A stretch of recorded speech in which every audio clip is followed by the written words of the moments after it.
We'd like to show you some of the work that goes on behind the scenes to keep a yacht working in perfect condition. Anti-fouling for us this year took place in June, which is quite late. It's in the middle of the season.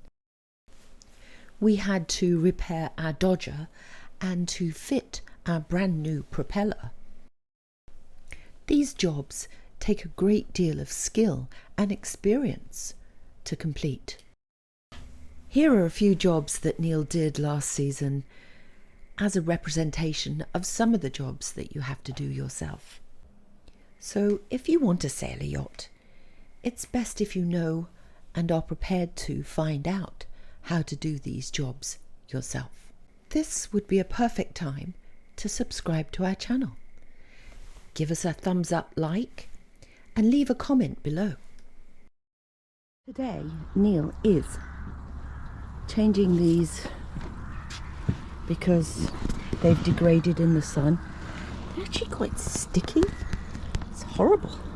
And these are only roughly 2 years old. They've been replaced previously with the correct stuff, but for some reason they've gone totally opaque and I can't polish it out at all. So we're going to have a go at replacing the windows. When you replace the Bimini screens, it's way better to sew the new material over the old material. If you cut the screen out first and then try and sew the new one on, you'll have terrible problems with distortion of the Bimini cover and it won't fit back on your system on the boat. We're using this tape, tailor's tape, just to hold it until we sew it.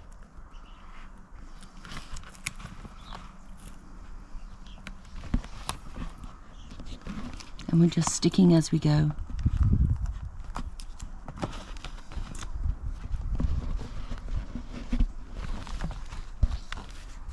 Finally onto the sewing. I found with the sewing the needle tends to stick in the clear perspex, so I just put a spray of washing up liquid and water on. It helps the needle stop the binding.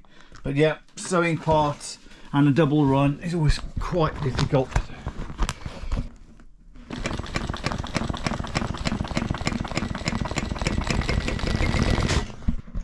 And the final bit is just cutting out the vinyl, which I find cutting out the old vinyl,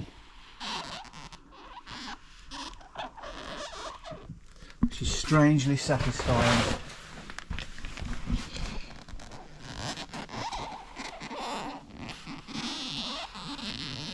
For that I'm just using a de-seam tool.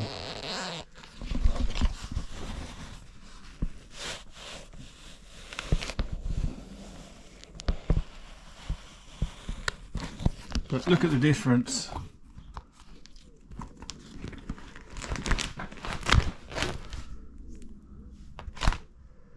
Going to be useful seeing where I'm going. As you can see now, I've replaced the one screen. In actual fact, now you see me, now you don't. Yeah, it was kind of hard doing all navigation and looking out through it. It's even worse for Maxine, who couldn't see over the top. So one screen replaced, one to go. Another desperate job that needed doing was the bottom cleaning and a new coat of anti-foul to get rid of those barnacles. Here up there, he doesn't want to come into the mud, but yet the boat is on the hard now, all anti-fouled and cleaned. It was absolutely clogged right up with barnacles. I've not seen it that bad before. And next job is to change the propeller, put on the new propeller. And the final part. Oh, how satisfying is that? Yeah, baby. You just know. Oh man, this is the most exciting thing I've seen since Halley's Comet collided with the moon.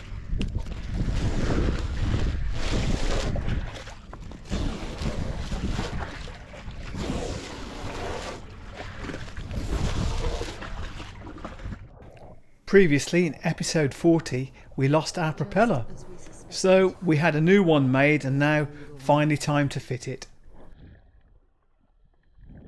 Just fitting the new propeller. A good thing to do when you're fitting a new propeller, this is lapping paste, as in you would use for your valves. Little smear on here to make sure your tapers match absolutely perfectly. Then on with your new prop.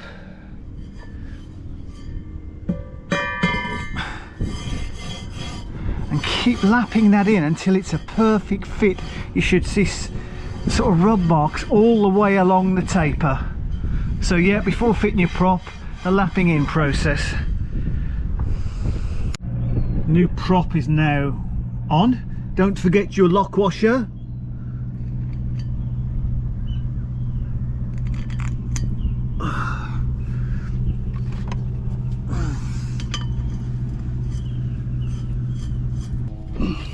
I always reassemble with marine grease because you never know when it's going to have to come off again.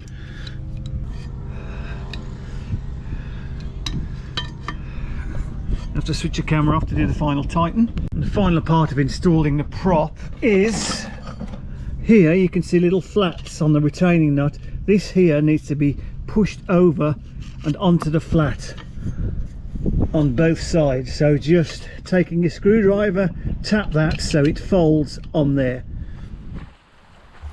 So for now, all the jobs are done, and it's all worth it because we're out at sea again. Join us next time as we visit a Royal Yachting Association trainer.